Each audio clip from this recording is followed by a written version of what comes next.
Icing. So, I'll go back over here and answer a couple more questions real quick. A couple of pretty good ones. I was just reading, took a little break, got something to drink. And does it seem to make a difference in applications for jobs about which school you go to? I don't think so. I really don't. I mean, I don't think that that's where you need to worry about. I mean, study hard, be good, strive to be the best. I don't think the school, I mean, unless you went to some school that just has a really horrible reputation. But in general, I don't think going to get your job, they're going to look at your qualifications. They're going to probably fly with you. They're going to look at the totality of the circumstance, look at the big picture. I wouldn't feel like you'd be held back over one college versus another. I don't think that's that big of a deal. This is my opinion. Or do hours and type of aircraft make more of a difference? Absolutely. If you're going to fly you get all your ratings in the Enstrom and you go get a job in a Robinson, that's not going to work. Or vice versa. You need kind of an idea of what aircraft you're going to fly, because insurance companies always want you to have a certain amount of time in any given aircraft or any specific aircraft. So that's where you kind of need to look.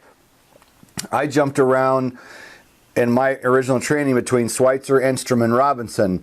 Now, it took me a little longer to get my private because I was jumping around. But in the end, it was good because it opened up some other doors. I did my ratings in the Robinson, but I was also flying the Schweitzer and flying the Enstrom. So then once I was a CFI, the one company said, well, we want you to have at least like 5 hours of Enstrom time. And I did. I had like 7 or 8. And then the Schweitzer, same thing, same school. They went from Enstrom to Schweitzer. And they're like, what, do you got any Schweitzer time? And I had like 30 or 40 hours or whatever. I had training in the Schweitzer. Oh, okay, well, good, no problem. So you do kind of need to look forward, and that's not an answer or a question I can give you an exact answer to. Where do you want to look at, am I going to be flying in an area that has a lot of R-22s and R-44s? You're probably going to want to go that direction. If you think you're going to want to go to work for your first job, somebody with an Enstrom or Schweitzer, you might want to go that route. I'd recommend getting, as much time as you can in different aircraft. So, yes, it can play a role. I have a question. Would you recommend a pilot interested in EMS to avoid gaining your turbine hours flying for the tuna boats? I can't really make a good, honest evaluation on that because I have never flown tuna boats. I don't know that much about it. I know that one of our members, Lorenzo, that some of you may know or heard of, Lorenzo is one of my longtime members who started out, came over here, was learning the language, using Helicopter Airline Ground School to learn the information, plus help learn the English language. Got the privilege to meet Lorenzo at Heli Expo this year. Went out and had a few beers, had a great time. Him and a couple of his CFI buddies were there. Lorenzo just went to fly the tuna boats, and he was all excited because he's around 800 hours. And he's like, what do you think, man? I'm like, hey, it's turbine time. If you think you can go for it, do it. And he'd already researched, and he knew the type of lifestyle and he'd be leading as far as how many days on the boat and so on and so forth. So in this business, getting that almighty time in general and getting that almighty turbine time is so precious. I can't give a good, I don't know what else to say about the tuna boats other than that. I don't know why flying a tuna boat would make any difference later with EMS. I don't see that as being a problem, but that's really kind of answering that one to the best of my ability. Thanks for the coupon code and the answers. Information. Absolutely. Put that code to use. Sign up and get started with us. Interact with us inside the online membership site. We've got a Facebook page we're going to be releasing for just members only, where members can get in and communicate with each other. A lot of great things going on. Lots of great new content coming out. All kinds of cool stuff happening. So, we're getting near the end here. Everybody's got things they want to do. I know I'm getting tired. Icing. This is about 7 or 8 minutes on some dumb icing mistakes I made. I'm going to go ahead and roll that because icing is something that you do not want to mess with. You want to avoid icing at all costs. So I'm going to roll that now. Keep the comments and feedback coming, and we'll see you in just a bit. And the first one was when I was a younger pilot, a new pilot, and we were going out on a news call, and they were calling for possible icing conditions later in the day. Going back now, I know what I did was stupid, and it was a stupid move. we got a call to go south of the city where I was flying, and I'm looking at the weather going, well, the icing isn't for several hours yet. I'm thinking, this is an accident. We're going to go out, do some quick filming of the accident, and we're going to come back in plenty of time before these icing conditions start. So we're pulling the helicopter out, and the line guy who was fueling us was also a camera operator that had been flying with us for a long time. So he'd been in and around helicopters and aircraft, and he knows what goes on around the airport. When we're pulling the helicopter out, he kind of looks at the sky and looks back at me, and I felt a sprinkler too, and he kind of looked at me, and I go, yeah, I know. Icing isn't supposed to happen till later. It's forecasted for later in the day. So hindsight being 2020, I should have never left. But being a young pilot and being kind of cocky, I guess I decided I could get out there, and if we got into some kind of trouble, I'd just try to come back. That was my attitude. So we take off, and we get flying to the south, and the cloud layer starts coming down, and the visibility starts coming down, and I notice some rain on the window.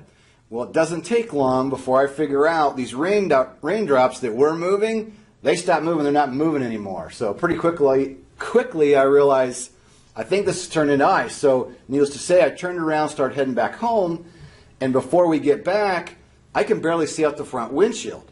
So we're over a big field, and I make some right-hand circles. I'm looking out the side window so I can get on the ground safely.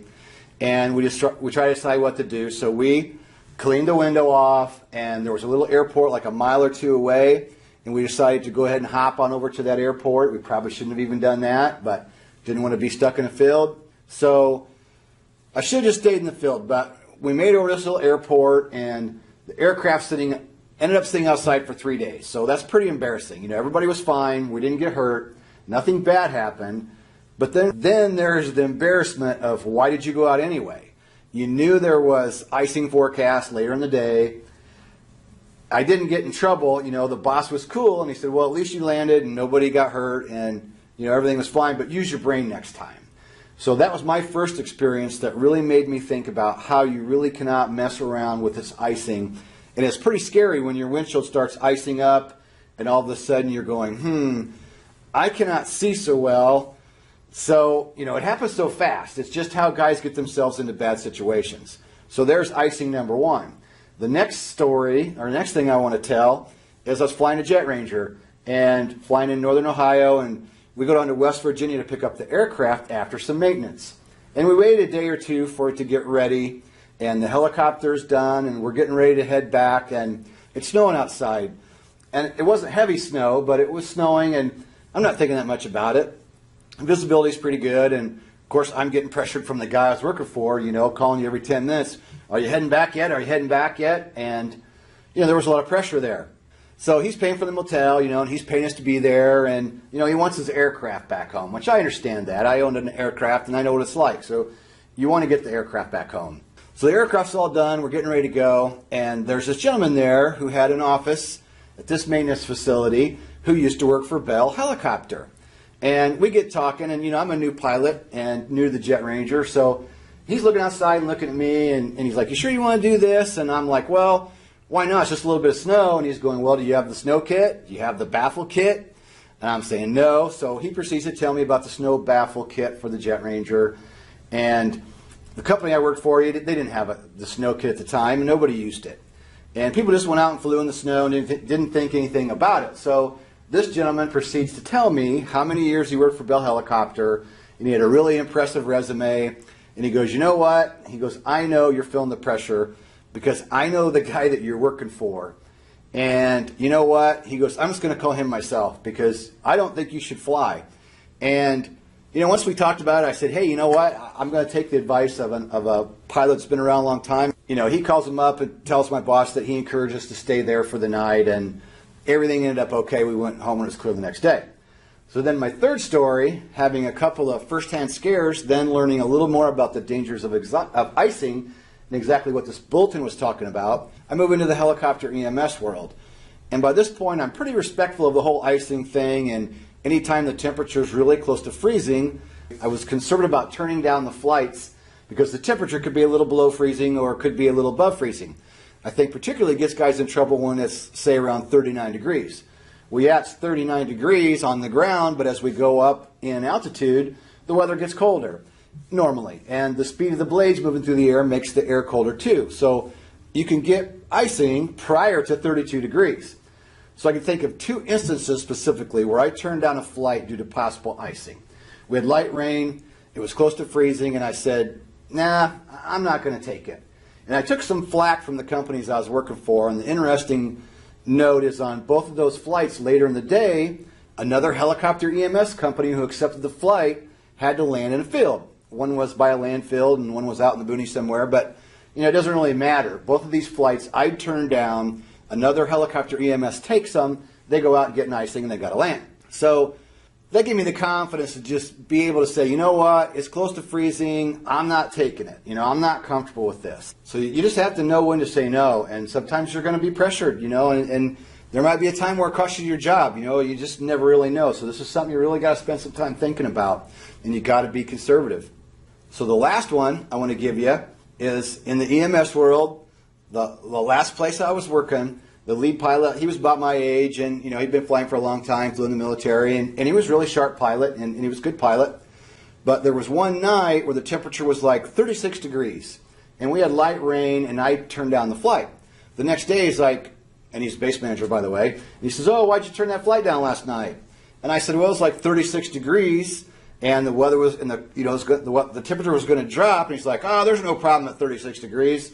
I'm like, okay, well, go up 3.5 degrees per 1,000 feet, and it gets colder, and we're flying at night, at least 1,000 feet AGL. Wasn't really sure why he was questioning me about that. So then a fellow pilot I was working with was an ex-Coast Guard pilot, and I asked him about it, and he said, are you crazy? 36 degrees and raining? No way. He goes, I wouldn't take it either, not with the temperature especially coming down. So just to kind of give you an idea that some people are brave and bold, some are conservative. The same individual I'm speaking about, him and another pilot that both been there forever, they kept repeatedly going out and getting themselves into icing conditions. So, I'm the guy turning down the flights, and then I'm Mr. Conservative and, kind of upsetting everybody because I'm so conservative. But then these guys are going out taking flights and getting icing and having to land. So, what I'm getting at is icing is nothing to mess around with.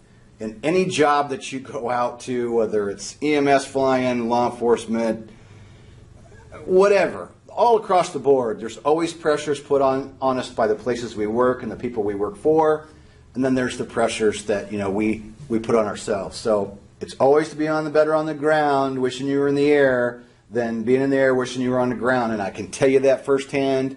I've had some other scares along the way, so that's my spiel on that. So, be careful, make good choices, be conservative, and please leave comments in the box below. So we'll see you in the next video. Make sure you like, subscribe, comment. Thanks. See you later.